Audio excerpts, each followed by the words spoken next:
जय जय श्री राम दोस्तों, मैं प्रवीण तिवारी आज आपका फिर स्वागत करता हूं अपने channel spiritual talk with Praveen पर। यदि आप हमारे चैनल पर नए हैं तो हमारे चैनल को सब्सक्राइब कर दें और हमारे वीडियो को लाइक कर दें। आपका एक लाइक हमारे फॉलोअर को बढ़ाता है। आज की इस वीडियो में हम लोग विजया एकादशी व्रत कथा को श्रवण करेंगे। आज यानी 23 फरवरी 2025 को विजया एकादशी व्रत है। चलिए बिना देरी किए हम लोग विजया एकादशी व्रत कथा को श्रवण करते हैं। धर्मराज युधिष्ठिर बोले, हे राजन, फाल्गुन मास के कृष्ण पक्ष की एकादशी का क्या नाम है तथा उसकी विधि क्या है? कृपा करके आप मुझे बताइए।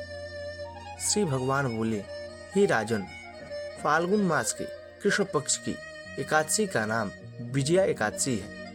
इसके व्रत के प्रभाव से मनुष्य को विजय प्राप्त होती है। यह सब व्रतों से उत्तम व्रत है। इस विजया एकादशी के महात्म के श्रवण व पठन से समस्त पापों का नाश हो जाता है। एक समय देवर्षि नारद जी ने जगत पिता ब्रह्मा जी से कहा, महाराज, आप मुझसे फाल्गुन मास के कृष्ण पक्षी एकादशी विधान कहिए। ब्रह्मा जी कहने लगे कि हे नारद, विजया एकादशी का व्रत पुराने तथा नए पापों को नाश करने वाला है। इस विजया एकादशी की विधि मैंने आज तक किसी से भी नहीं कही। यह समस्त मनुष्यों को विजय प्रदान करती है। त्रेता युग में मर्यादा पुरुषोत्तम श्री रामचंद्र जी को जब 14 वर्ष का वनवास हो गया, तब वे श्री लक्ष्मण तथा सीता जी सहित पंचवटी में निवास करने लगे। वहां पर दुष्ट रावण ने जब सीता जी का हरण किया, तब इस समाचार से श्री रामचंद्र जी तथा लक्ष्मण अत्यंत व्याकुल हुए और सीता जी की खोज में चल दिए। घूमते घूमते जब वे मरणासन जटायु के पास पहुंचे तो जटायु उन्हें सीता जी का वृत्तांत सुनाकर स्वर्गलोक को सिधार गया। कुछ आगे जाकर उनकी सुग्रीव से मित्रता हुई और बाली का वध किया। हनुमान जी ने लंका में जाकर सीता जी का पता लगाया और उनसे श्री रामचंद्र जी और सुग्रीव की मित्रता का वर्णन किया। वहां से लौटकर हनुमान जी ने भगवान राम के पास आकर सब समाचार कहे। श्री रामचंद्र जी ने वानर सेना सहित सुग्रीव की संपत्ति से लंका को प्रस्थान किया। जब श्री रामचंद्र जी समुद्र से किनारे पहुंचे, तब उन्होंने मगरमच्छ आदि से युक्त उस अगाध समुद्र को देखकर लक्ष्मण जी से कहा कि इस समुद्र को हम किस प्रकार से पार करेंगे? श्री लक्ष्मण जी ने कहा, हे पुराण पुरुषोत्तम, आप आदि पुरुष हैं, सब कुछ जानते हैं।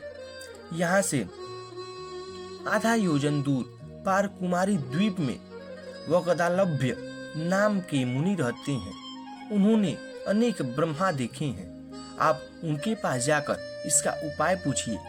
लक्ष्मण जी के इस प्रकार के वचन सुनकर श्री रामचंद्र जी वकदालभ्य ऋषि के पास चले गए और उनको प्रणाम करके बैठ गए। मुनि ने भी उनको मनुष्य रूप धारण किए हुए पुराण पुरुषोत्तम समझकर उनसे पूछा कि हे राम, आपका आना कैसे हुआ? श्री रामचंद्र जी कहने लगे कि हे ऋषि, मैं अपनी सेना सहित यहाँ आया हूँ और राक्षसों को जीतने के लिए लंका जा रहा हूँ। आप कृपा करके समुद्र पार करने का कोई उपाय बताइए। मैं इसी कारण से आपके पास आया हूँ। वकदालभ्य ऋषि बोले, हे राम, फाल्गुन मास के कृष्ण पक्ष की एकादशी का उत्तम व्रत करने से निश्चय ही आपकी विजय होगी। साथ ही आप समुद्र भी अवश्य पार कर लेंगे।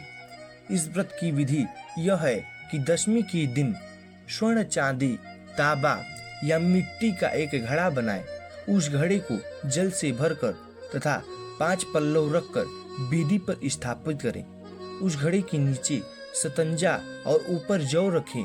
उस पर श्री नारायण भगवान की स्वर्ण की मूर्ति स्थापित करें। एकादशी के दिन स्नान आदि से निवृत्त होकर धूप, दीप, नैवेद्य, नारियल आदि से भगवान की पूजा करें। तत्पश्चात घड़े के सामने बैठकर दिन व्यतीत करें और रात्रि को भी उसी प्रकार बैठे रहकर जागरण करें। द्वादशी के दिन नित्य नियम से निवृत्त होकर उस घड़ी को ब्राह्मण को दे दें। हे राम, यदि तुम भी इस व्रत को सेनापतियों सहित करोगे तो तुम्हारी विजय अवश्य होगी। श्री रामचंद्र जी ने ऋषि के कथनानुसार इस व्रत को किया और इसके प्रभाव से दैत्यों पर विजय पाई। अतः हे राजन, जो कोई मनुष्य विधि पूर्वक इस व्रत को करेगा, दोनों लोकों में उसकी अवश्य विजय होगी। श्री ब्रह्मा जी ने नारद जी से कहा था कि हे पुत्र, जो कोई इस व्रत के महात्म्य को पढ़ता या सुनता है, उसको वाजपेय यज्ञ का फल प्राप्त होता है। धन्यवाद। फिर मिलते हैं कल एक नए वीडियो के साथ।